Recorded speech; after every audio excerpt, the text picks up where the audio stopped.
잘 벌고 잘 살자. 네, 안녕하세요. 팍스 인베스테이너 진행을 맡은 이주원 김수민입니다. 네, 여러분 새로운 한 주의 시작이 또 밝았습니다. 이번 주는 또 어떻게 나의 개성에 따라서 한 주를 끌어가 볼지 오늘 한번 생각해보는 시간 가져도 좋겠습니다. 개성이 참 중요한 시대입니다. 그만큼이나 퍼스널 컬러 이 이야기가 참 많이 나오고 있는데요. 수민 씨, 퍼스널 컬러 아세요? 저는 퍼스널 컬러 관심이 많아가지고 찾아봤었는데 네. 저는 봄 웜 브라이트라고 하더라고요. 이렇게 밝은 봄을 연상시키는 색깔이 잘 어울리는 거라고 하는데 네. 주원 씨는 어떠세요? 저도 좀 따뜻한 사람이잖아요. 네, 그러다 그럼요. 보니까 봄, 웜, 브라이트 저랑 똑같습니다. 네. 이렇게 우리가 퍼스널 컬러를 잘 알고 접근하는 게 좋은 것이 우리가 어떤 선택을 할 때 많은 도움을 받을 수 있고 내가 어떤 사람이고 어떤 개성을 가졌다라는 것을 잘 알 수 있는 거잖아요. 그러다 보니까 이런 게 좀 인기가 많이 생기는 것 같아요. 네, 맞습니다. 아무래도 우리가 헤매지 않고 한 번에 우리에게 어울리는 선택지로 갈 수 있다면 그 자체로 경제적인 선택이 되기 때문에 최근에는 나에게 어울리는 색깔부터 스타일까지 이런 퍼스널 트렌드에 대한 수요가 늘어나고 있는 것 같습니다. 네, 맞습니다. 투자도 똑같은 것 같아요. 내가 어떤 투자 성향을 가지고 있고 내가 어떤 목표를 가지고 있는지 나 자신이 잘 알면 이 투자할 때 조금 더 도움을 받을 수 있지 않을까 이런 생각을 해봐요. 네, 맞습니다. 아무래도 우리가 나를 알아야 또 시장도 알 수 있고요. 우리가 시장 흘러가는 모양을 알아야 투자도 잘 해볼 수 있을 테니까요. 이 부분에 대해서 계속해서 알아가는 시간 가져보시면 좋을 것 같습니다. 또 그런 의미에서 저희가 오늘 시간도 알차게 준비했죠. 네, 맞습니다. 우리 오늘 방송에서도 핫 이슈부터 경제 지식까지 그리고 미국장과 국내장 브리핑까지 준비되어 있으니까요. 이 아침 시간 알차게 사용해 보셨으면 좋겠습니다. 네, 맞습니다. 저희가 시장 상황 알아보기 위해서 빼놓을 수 없는 코너 국내 증시 브리핑 주원 씨가 준비해 주셨죠? 네, 맞습니다. 전장에서 코스피, 코스닥 0.1%, 0.6%씩 각각 하락했습니다. 코스피 같은 경우에는 여러 호재가 있었음에도 불구하고 2,600포인트를 앞두고 장을 마감했는데요. 간밤 미국 물가는 예상치를 소폭 상회했고 주간 실업지표 또한 늘었습니다. 엇갈린 지표 가운데 엔비디아 AI 칩 블랙웰의 12개월치 물량 예약 판매가 완료되었다라는 소식에 AI 수요 기대감을 확인하면서 신고가 근접하는 모습이었습니다. 국내 이슈로는 한국은행이 2020년 5월 이후 38개월 만에 기준 금리를 인하했습니다. 그러면서 통화정책 방향 결정문에 인하 속도를 신중하게 결정하겠다라는 문구가 추가되면서 완연한 금리 인하 사이클로 접어들었다라는 것을 시사하기도 했습니다. 하지만 이런 호재에도 불구하고 수급이 발목을 붙잡았는데요. 삼성전자는 장초 소폭 반등하는 모습 보여주다가 23일째 외국인 순매도 나타났습니다. 여타 대형주 장 후반에 밀리는 모습 계속해서 보여주면서 코스피는 2,600포인트 탈환에 실패했습니다. 한국 금리 인하에 따른 수혜 업종 강세를 보였습니다. 이는 여러 제약바이오주들을 예로 들 수 있을 것 같은데요. 다만 미국 FDA에서 리보세라닙 승인 여부 지연 소식에 HLB 그룹주들은 동반 약세를 보였습니다. 이번 주 한강 작가의 노벨 문학상 수상에 출판사들 강세 보여줬고요. 경영권 분쟁 이슈로 고려 아연과 티웨이 홀딩스 상승세 보여주는 모습이었습니다.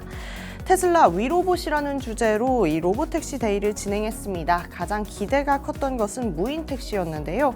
운전대, 페달이 없는 2인승 무인택시 사이버캡과 함께 20인승 자율 로보밴도 보여줬습니다. 이에 국내 2차 전지 관련 종목들 상승세 보이다가 오후 들어서는 세론의 동반 하락하는 모습 보여줬습니다. 무인택시의 본격 생산을 2026년으로 설정했음에도 불구하고 기술과 규제에 대한 설명이 약간은 부재한 모습 보여주면서 주가에는 안 좋은 영향을 미쳤습니다. 여기까지 국내장 간단하게 알아봤다면 간밤 미국 증시는 어땠나요? 네, 간밤 뉴욕 증시 브리핑도 준비를 했습니다. 3대 지수부터 볼 텐데요. 먼저 다우존스 지수는 0.97%, 409.74포인트 상승하면서 42,863.86의 거래를 마쳤습니다. 나스닥 종합지수는 60.89포인트, 0.33% 오르면서 18,342.94로 장을 마쳤고요.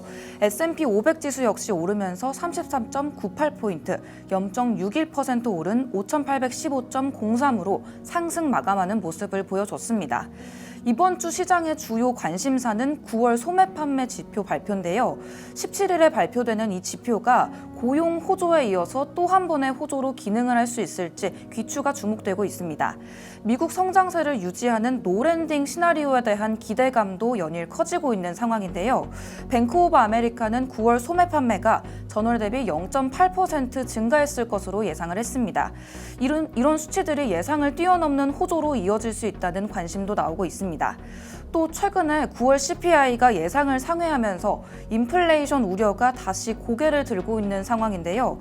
만약 이번 소매 판매 지표까지 강세를 보이는 상황들이 이어지게 된다면 통화 정책에 대한 불확실성이 커지는 상황으로 이어질 수 있습니다. 연준의 B컷 기대는 사라지게 되고 11월에 금리 동결을 할 수 있는 가능성까지 제기되고 있는 상황입니다. 주요 기업들의 3분기 실적 발표들도 이어질 예정인데요.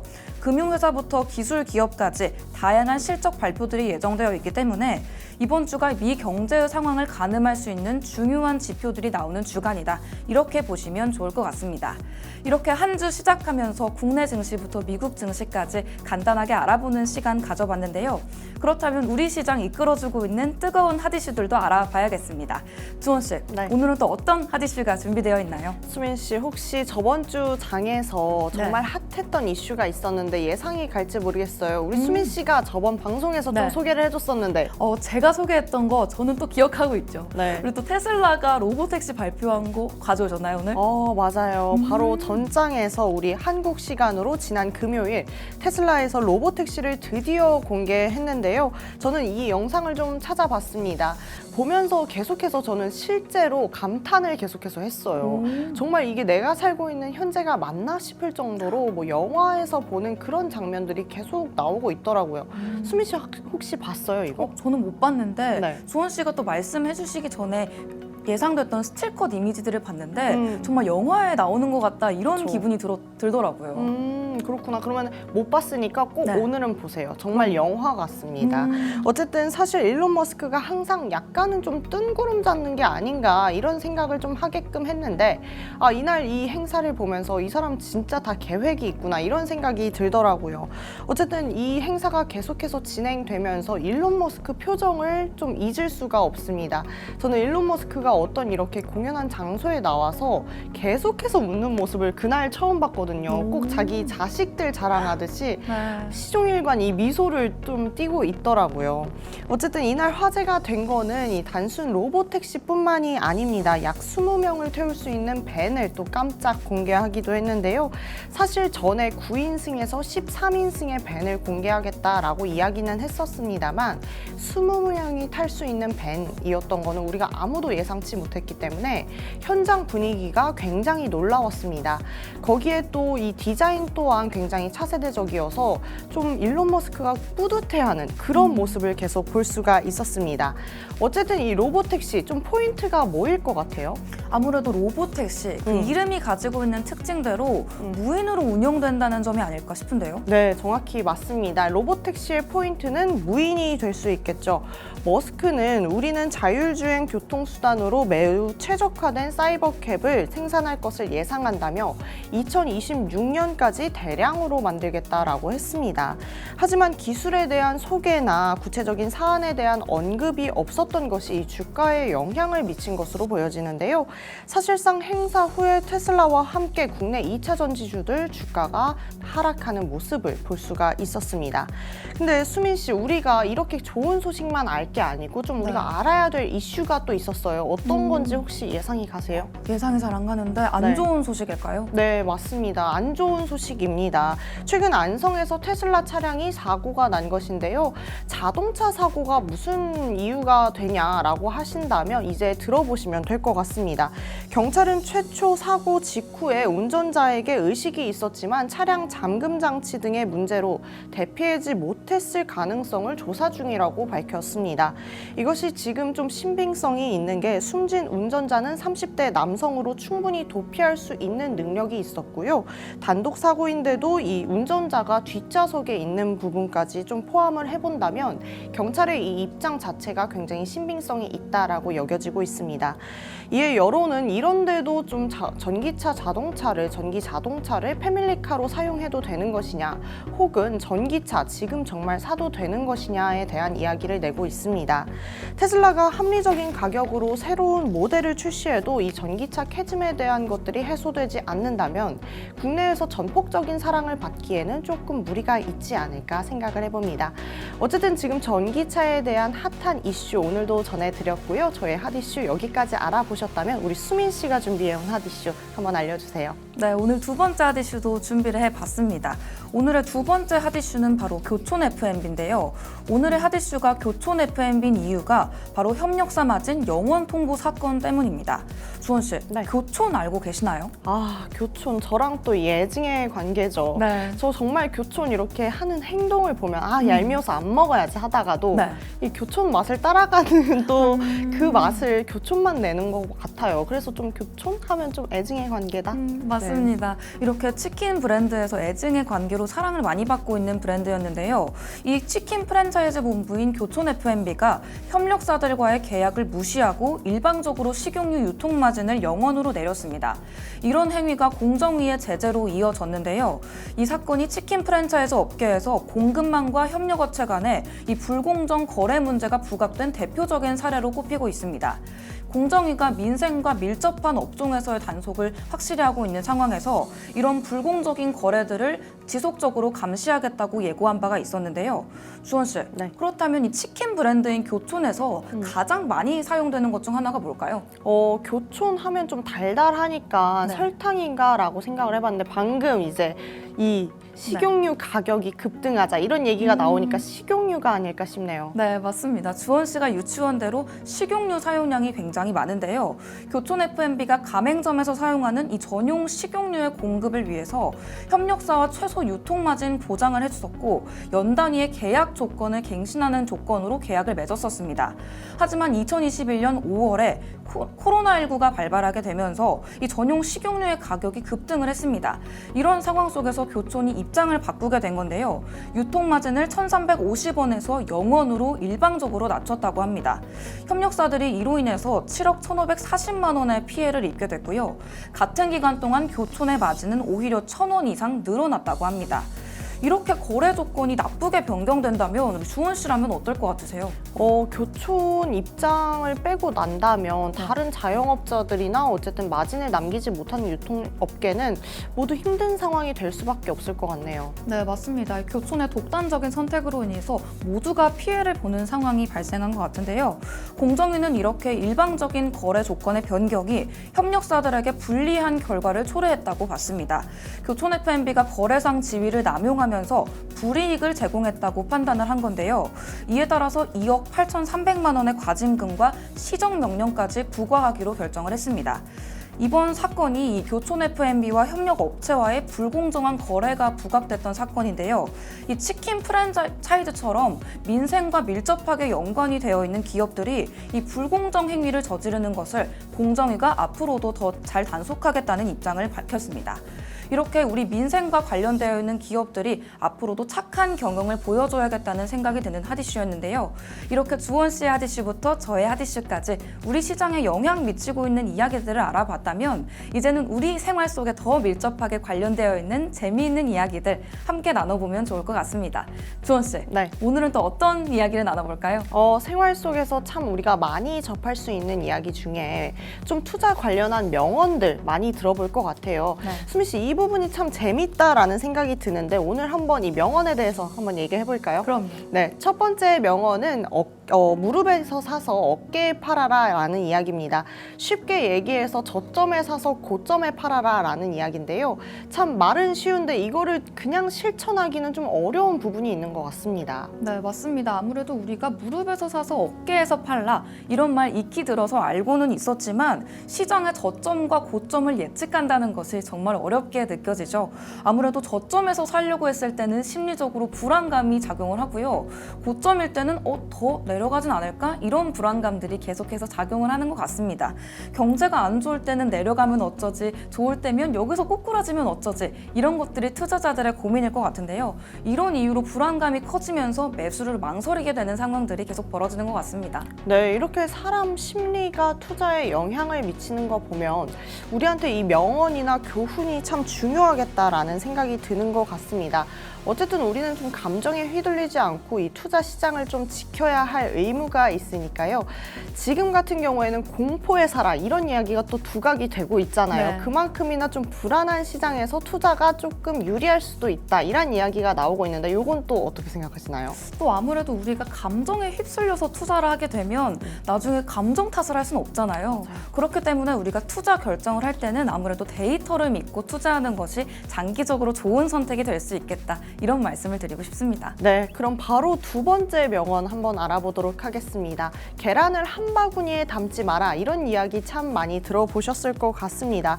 투자나 사업에서 이 리스크를 좀 분산시켜라 이런 이야기인데요.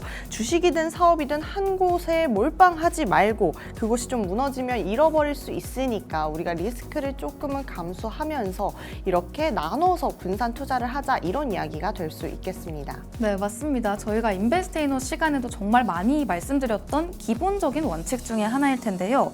이 분산 투자라는 게 리스크 관리에서 정말 중요한 역할을 한다고 합니다. 어떤 자산이든지 100% 안전하다 이렇게 보장할 수 있는 자산은 없다라고 볼 수가 있으니까요.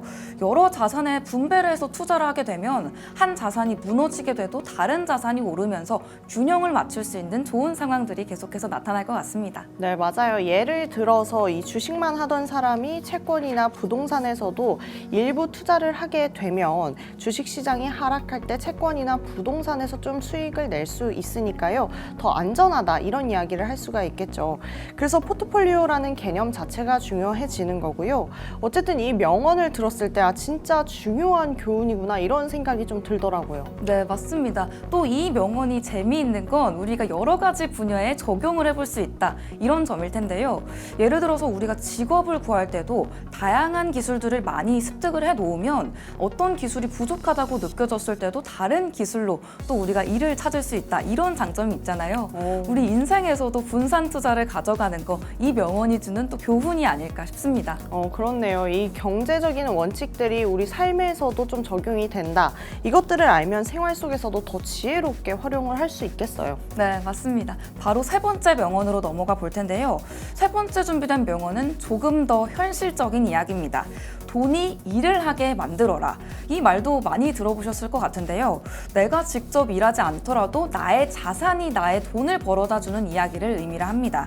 아무래도 내 자산이 나를 위해서 수익을 창출하다 보면 우리가 복리의 효과도 얻을 수가 있을 것이고 우리가 일을 하지 않아도 돈이 일을 해야 나중에 노후도 대비할 수 있겠다 이런 생각이 드는데요. 쉽게 말하면 우리가 잘 투자한 것들이 돈이 나를 위해서 일하게 하는 방법이다. 이렇게 볼 수 있을 것 같습니다. 그렇네요. 제가 한 살 한 살 나이가 들수록 나는 언제까지 이렇게 일을 해야 되고 언제까지 네. 이렇게 시간을 투자해야 되나 이런 생각을 이제야 좀 하게 됐었는데 이렇게 가만히 있는 돈을 보면 좀 얄밉기도 하네요. 오늘부터는 조금 일을 시켜서라도 네. 좀 투자를 해봐야 되겠다 이런 생각이 드는 것 같습니다. 네. 어쨌든 돈이 스스로 불어날 수 있게끔 하는 시스템을 구축하자라는 이야기인데요. 주식, 부동산 그리고 요즘에는 디지털 자산까지도 여기에 포함될 수 있겠습니다. 네, 맞습니다. 처음에는 우리 주원 씨가 말씀해 주신 것처럼 좀 힘들고 어렵게 느껴질 수도 있지만요. 어느 순간 이 자산이 순식간에 불어나게 되면서 복리의 마법을 또 경험해 보실 수 있을 것 같습니다. 그럼 내가 직접 일하는 시간보다 이 돈이 나를 위해 일하는 시간들이 더 많아지게 되면서 자연스럽게 나의 시간은 나를 위해서 사용할 수가 있을 것 같은데요. 이 자산이 만들어내는 수익이 더 커지게 되는 게 돈이 일하게 되는 것이다. 이렇게 말씀드릴 수 있을 것 같습니다. 복리 이야기 해주시니까 좀 생각이 난 게 네. 정말 젊음이 또 자산이고 또 시간이 자산이다 이런 이야기가 있잖아요. 네. 그만큼이나 좀 복리 효과를 보면서 시간이 지나면서 큰 효과를 볼 수 있는 큰 결과를 볼 수 있는 것들을 지금 당장 실천하는 게 좋겠다 이런 생각이 듭니다. 네, 맞습니다. 워렌 버핏이 했던 말이 떠오르는 것 같은데 워렌 버핏은 더 어렸을 때 내가 10살 때, 5살 때부터 투자를 하지 못한 걸 후회한다라고 하더라고요. 아무래도 돈이 일을 하는 것에 가치를 아는 많은 사람이다 보니까 하루라도 더 빨리, 한 살이라도 어릴 때 투자하고 싶은 게 또 워렌 버핏의 마음이지 않을까 싶습니다. 이런 마음들 저희도 잘 이어받아서 돈이 일할 수 있는 환경 만들어보면 좋겠다는 생각이 드는 것 같습니다. 네, 오늘 이렇게 배운 명언들 사실상 오늘만 투자에만 포함을 시킬 게 아니라 적용시킬 게 아니라 정말 나의 삶에서도 좀 이 명언들을 적용시키면서 현명한 투자를 하면 어떨까 이런 생각을 해보는 것 같습니다. 그러면서 우리가 또 이렇게 현명한 판단을 할 수 있는 곳이 준비되어 있죠. 우리 수민 씨가 한번 소개해 주세요. 네, 맞습니다. 저희가 오늘 생활 속의 경제 이야기 시간에는 우리가 투자할 때 참고할 수 있는 명언들을 알려드렸는데요. 이렇게 명언을 통해서 마음가짐을 세팅을 완료했다면 이제는 실전 지식으로 투자 시작해 보셔야 할 것 같은데요. 그렇게 준비된 것들이 실전 지식 여기에 담겨 있습니다. 바로 팍스 통신망인데요. 멘토님들이 주시는 정보들이 장 개장 전부터 팍스 통신망에 실시간으로 올라오고 있습니다. 이렇게 업로드되는 정보들로 공부 계속해서 해보시고요. 저희가 생경의 시간에 알려드리는 명언들로 마음가짐까지 다잡으시면서 성공적인 투자 해보셨으면 좋겠다 이런 말씀을 드리고 싶습니다. 네, 그렇게 좀 팍스 통신망이 그런 역할을 한다면 유튜브에 팍스탁 세 글자 치고 들어가시면요. 재밌는 영상부터 많은 멘토님들의 투자 의견까지 들어보실 수 있으니까요. 여기서는 좀 투자 인사이트를 가져가셨으면 좋겠다 이런 생각을 해보는 것 같습니다. 저희 방송 또 놓치셨다면 여기서 재방송도 하고 있으니까요. 많은 관심 부탁드립니다. 저희는 더 지체하지 않고 2부에서 찾아뵙도록 하겠습니다. 그때까지 채널 고정!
네, 이렇게 주사인 볼트 타임이 다시 돌아왔습니다. 오늘은 또 어떤 특별한 이야기가 준비되어 있을지 기대해 보시면서 출발해 보셔도 좋겠습니다. 오늘은 지금 우리가 많은 문제를 느끼면서 사회적으로나 정치적으로나 많이 화두가 되고 있는 의사파업에 대해서 이야기해 보도록 하겠습니다. 오늘 이 의사파업이 왜 일어나게 됐고 앞으로 그렇다면 우리는 어떻게 알아야 가야 될지 어떻게 투자해 봐야 될지까지 알아보면 좋겠습니다. 의사파업의 전말은 대략 이렇습니다. 의사파업 기저에는 이 의료 시스템 문제와 정부 변화에 대해서 조금 문제가 있었는데요. 예를 들면 정부가 추진하고 있는 의대 정원 확대와 공공의대 설립 과정에서 여러 논란들이 좀 발생을 했죠. 이에 많은 의사들이 좀 의료 서비스 질이 하락할 것을 우려를 하면서 이런 경제적, 사회적, 정치적 요인과 함께 파업이 시작되었습니다.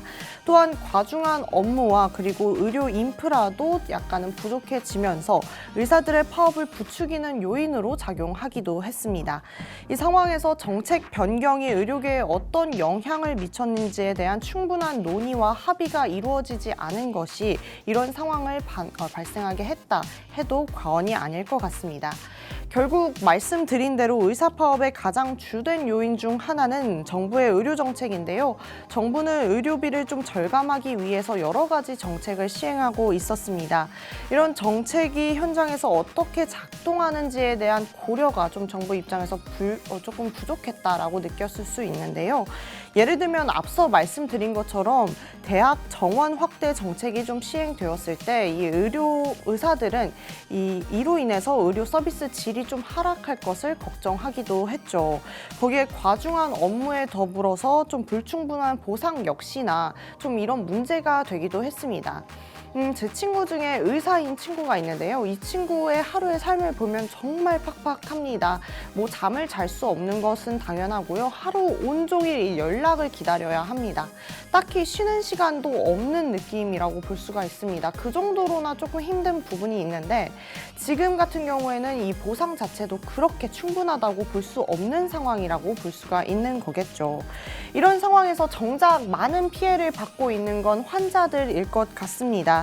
예를 들면 좀 응급실 뺑뺑이라고 하죠. 계속해서 응급실을 전전하면서 응급 상황임에도 불구하고 바로 대처를 받지 못하는 것. 그리고 정말 위급한 위중한 상태임에도 불구하고 의료진이 없어서 사망까지 이르게 되는 이런 사건들이 결국에는 환자가 입었던 피해라고 말씀드릴 수 있을 것 같아요.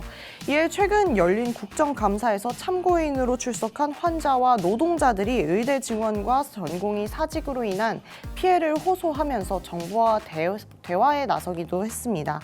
이를 통해서 우리가 좀 알 수 있듯이 의사 파업으로 인해서 단순히 환자만 힘든 시간을 겪는 것이 아니라 의료 관련 종사자들도 계속해서 힘든 시간, 고된 시간을 겪고 있다.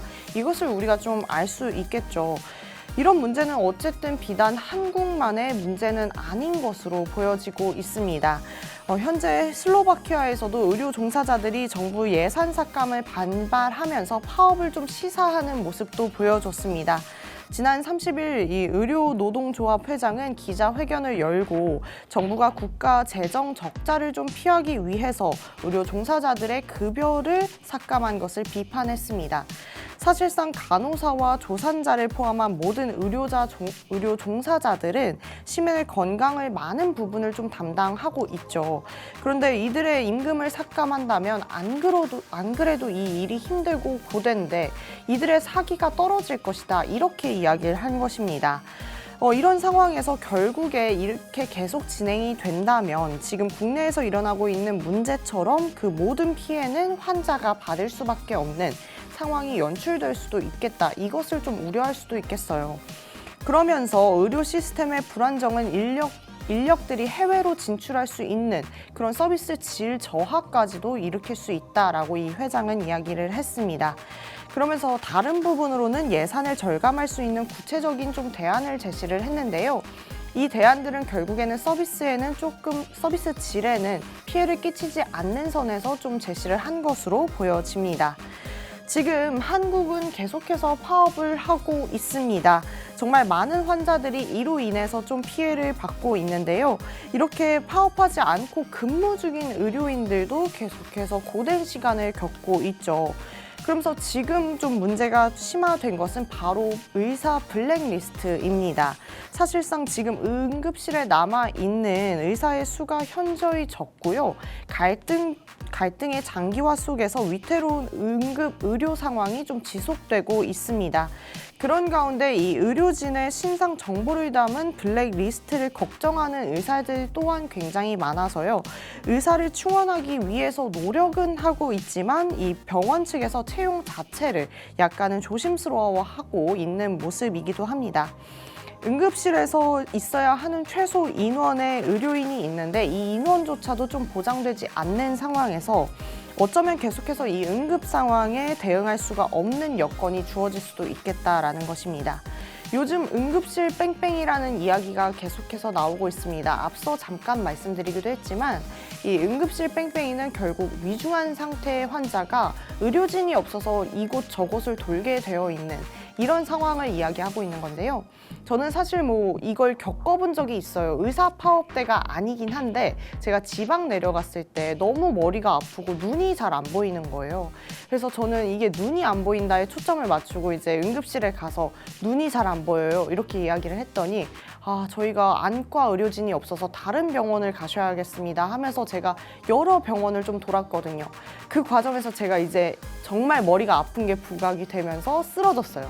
그러니까 이제 응급실에 들어가서 이 아픈 것부터 해결을 하게 됐는데 결국에는 이런 상황인 거죠. 이 병을 치료할 수 없는 의료진이 없기 때문에 병을 치료할 수 있는 의료진이 없기 때문에 이 병원 저 병원 돌다가 결국에는 더 상태가 위중해지는 이런 상황이 된 것입니다.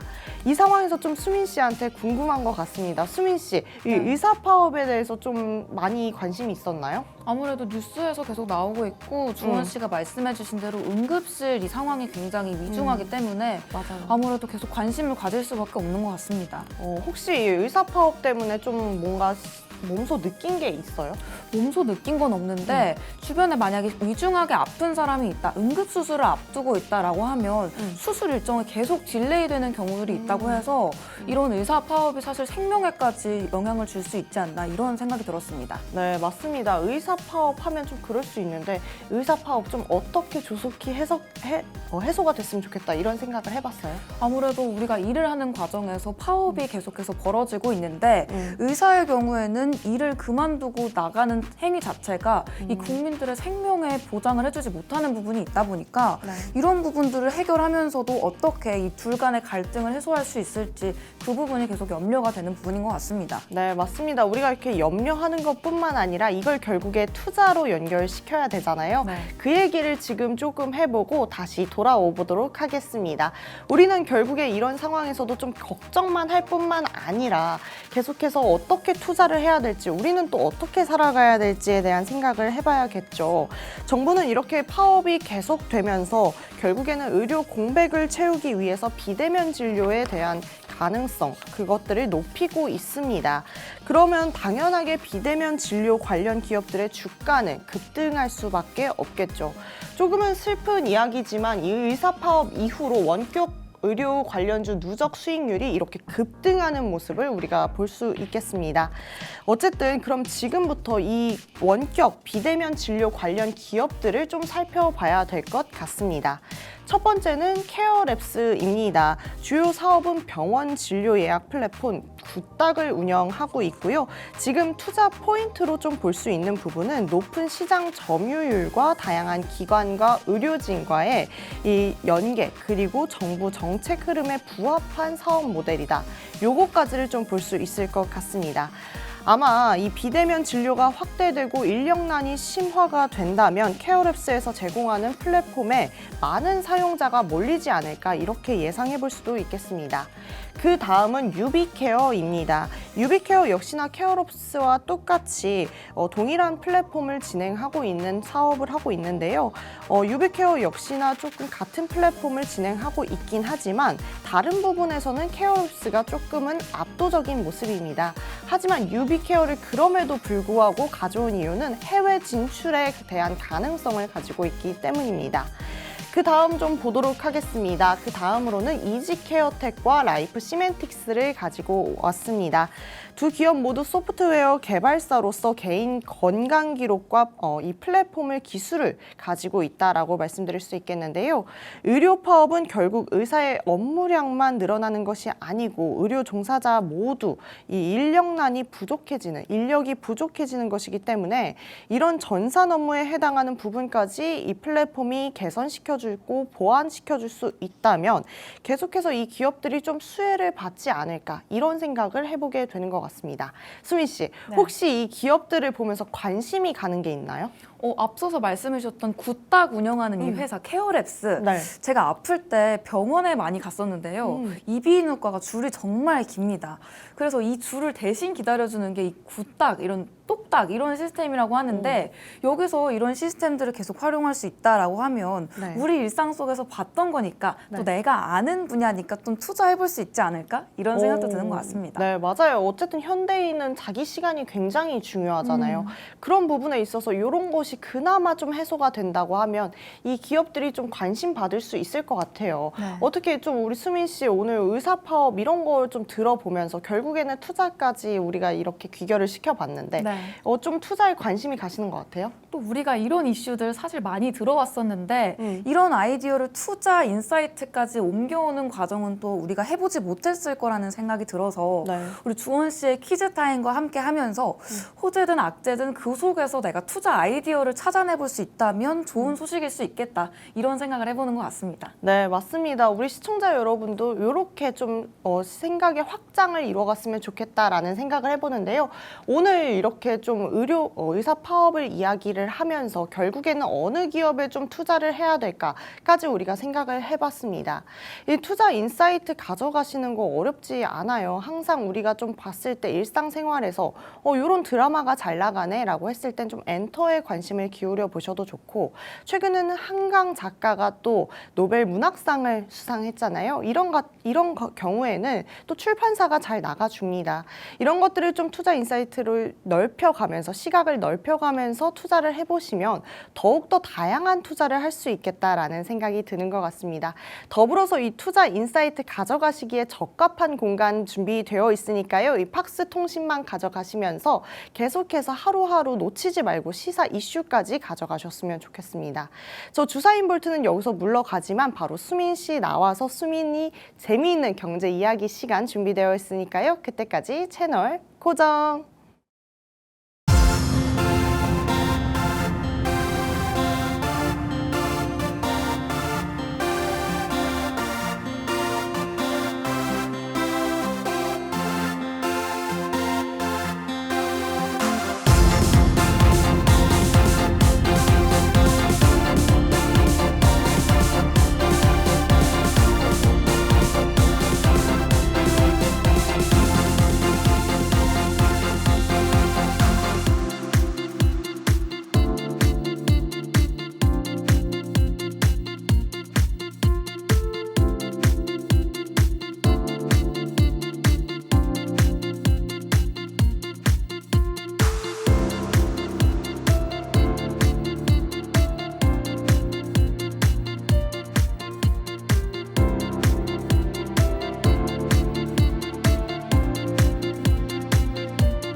경제 공부도 재밌게, 어렵고 딱딱하게만 느껴졌던 경제 이야기들을 재밌고 말랑말랑하게 풀어보는 시간, 오늘도 어김없이 수민이 시간이 찾아왔습니다. 바로 수MC의 민감한 경제 이야기 시간이죠. 우리가 생활 속에서 느껴졌던 이 경제 이슈들 사실 어렵게 느껴질 수도 있는데요. 우리가 재미있는 주제로 함께 풀어본다면 경제라는 주제 자체가 재미있게 다가올 수 있지 않을까 이런 생각이 드는 것 같습니다. 그런 의미에서 우리가 먹는 얘기하면 정말 재밌잖아요. 우리가 경제 이야기에 앞서서 먹는 이야기, 우리가 좋아하는 매운 라면 이야기를 해볼까 합니다. 요즘 매운 라면이 전보다 더 뜨거워졌다는 이야기 들어보신 적 있으신지 궁금합니다. 오늘은 이 매운 라면이 어떻게 우리에게 사랑을 받게 됐었는지, 그 배경과 매운 라면을 먹는 이 사람들이 어떤 심리를 가지고 있는지까지도 함께 알아보려고 합니다. 아 뜨거! 매운 라면 이야기라고 제목을 달아봤는데요. 우리가 이 역사에 대해서도 알고 넘어가면 좋을 것 같습니다. 먼저 라면이라는 게 1950년대 일본에서 처음 만들어졌다고 합니다. 그 이후로는 1960년대에 한국에 처음 들어오게 됐다고 하는데요.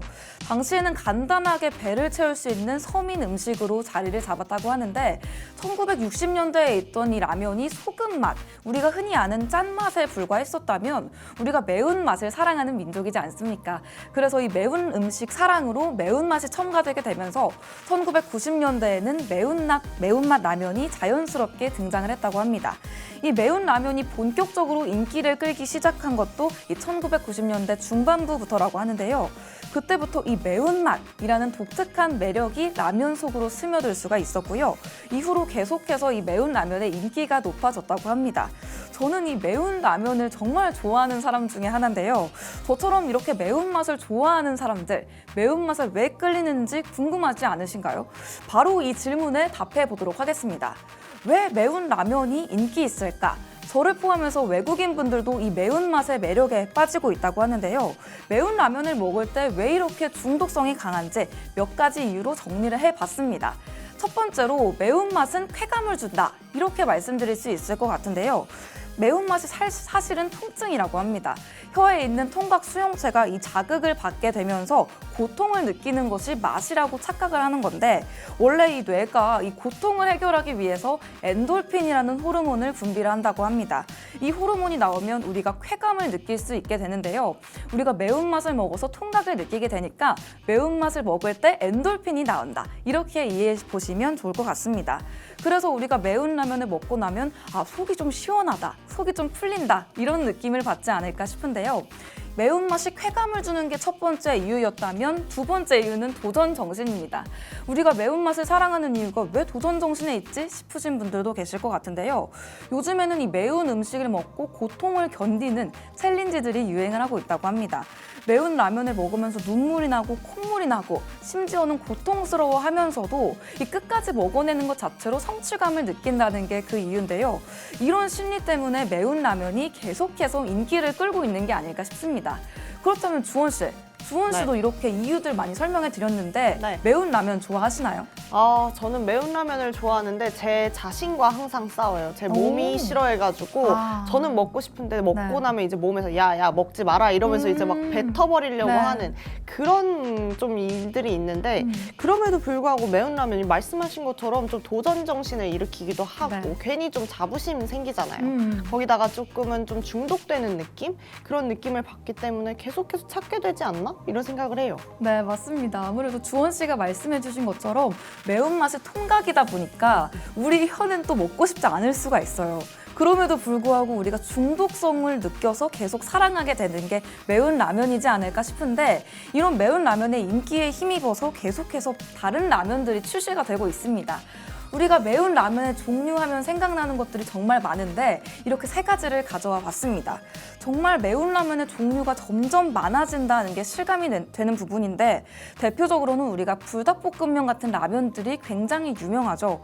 이 불닭볶음면이 한국에서뿐만 아니라 전 세계적으로 큰 인기를 끌게 되면서 K푸드의 위상을 높여주고 있는 상황입니다. 실제로 해외에서 이 K푸드의 대표 주자로 자리를 잡으면서 불닭볶음면 하면 모르는 사람이 없을 정도라고 하는데요. 그 외에도 진라면, 매운맛, 엽기떡볶이 라면 등등 정말 매운 라면들을 인기를 끌면서 매운 라면들이 많이 출시가 됐습니다. 각각 매운맛의 강도도 다르고 맛의 특징도 다르기 때문에 같은 매운맛을 좋아하는 사람이라고 할지라도 취향이 갈린다고 하는데요. 다음에는 더 매운 걸 먹어볼까? 다음엔 어떤 맛이 있을까? 탐구하는 마음에 이 매운 라면을 위주로 먹어보는 분들도 많이 계시다고 합니다. 이 매운맛의 중독성 때문에 더 강한 자극을 찾는 분들도 늘어나고 있고요. 그뿐만 아니라 한정판 라면도 출시가 되고 있다고 합니다. 예를 들어서 한정판으로 출시되는 극한의 매운맛 이런 시리즈들이 인기를 끌게 되면서 애호가들은 정말 이 매운 라면의 매력에 더욱더 빠져들고 있다고 하는데요. 이 한정판 라면은 매번 매진될 정도로 그 인기가 높다고 합니다. 주원 씨, 네. 이 앞서서 매운 라면 싫지만 좋다 이렇게 말씀을 해주셨는데 네. 그중에서도 어떤 라면 제일 좋아하세요? 저는 그 진짜 라면 아시죠? 진짜 라면? 진라면인데요. 아, 네. 네, 진라면 매운맛을 먹습니다. 제가 매운 걸 잘 못 먹는데 그래도 순한 맛은 절대 안 먹거든요. 그래서 어릴 때는 그래도 좀 너구리 이런 걸 좋아했다면 지금은 좀 진라면? 이걸 좀 많이 먹고 네. 좀 그래도 좀 내 추억 속에 많이 있는 라면이다 하면은 불닭볶음면인데요. 지금 같은 경우에는 잘 못 먹어요. 그런데 왜요? 너무 매워서 네. 잘 못 먹는데 아. 어릴 때는 그 혈기로 제가 막 혈기로? 먹었던 기억이 있어요. 네. 그래서 막 위가 아프고 막 화장실 자주 들락거리고 이랬던 기억이 있어서 좀 불닭볶음면도 기억에 남는 것 같아요. 네, 맞습니다. 우리가 매운 라면이 유행을 하게 되고 그 트렌드 속에서 이 라면을 같이 사랑하다 보니까 그 속에 얽힌 추억들까지도 새록새록 생각나게 되는 것 같은데요. 이 매운 라면 하면 저도 이 불닭볶음면이 정말 많이 떠오르는데 저는 매운 라면을 정말 좋아해가지고 이 끓여 먹는 라면도 그렇고 컵라면도 그렇고 정말 많이 먹었던 기억이 있습니다. 이처럼 한국 사람에게도 사랑받고 있는 이 매운 라면이 글로벌 인기는 물론이고 가져가고 있다고 합니다. 아무래도 전 세계로 퍼져나가는 것이 이 K푸드의 특징이 아닐까 싶은데요. 그중에서도 우리가 앞서 말씀드렸던 불닭볶음면이 이런 챌린지를 통해서 더 큰 인기를 얻어가고 있다고 합니다. 이런 영상들이 이렇게 SNS 챌린지로 이어지게 되면서 라면 자체가 콘텐츠가 되는 상황으로 이어지고 있다고 하는데요. 이런 현상 덕분에 라면의 수출량도 크게 늘어났다고 합니다. 덴마크에서는 이 불닭볶음면의 매운맛 때문에 리콜 사태가 벌어지기도 했다고 하는데 오히려 이 리콜 사태가 화제성을 불러일으키면서 검색량 1위를 달성하는 등 화제성까지 가져갈 수 있는 의외의 마케팅이었다고 합니다. 이 불닭이라는 키워드가 검색량 1위를 달성했다는 게 새삼 신기하게 느껴지는 것 같은데요. 이렇게 앞서 가져온 것처럼 유튜브나 SNS에서 이런 챌린지들을 진행하고 있기 때문에 매운 라면이라는 것 자체가 콘텐츠로도 활용이 될 수 있을 만큼 이 라면이라는 것이 강력한 트렌드가 되고 있다고 합니다.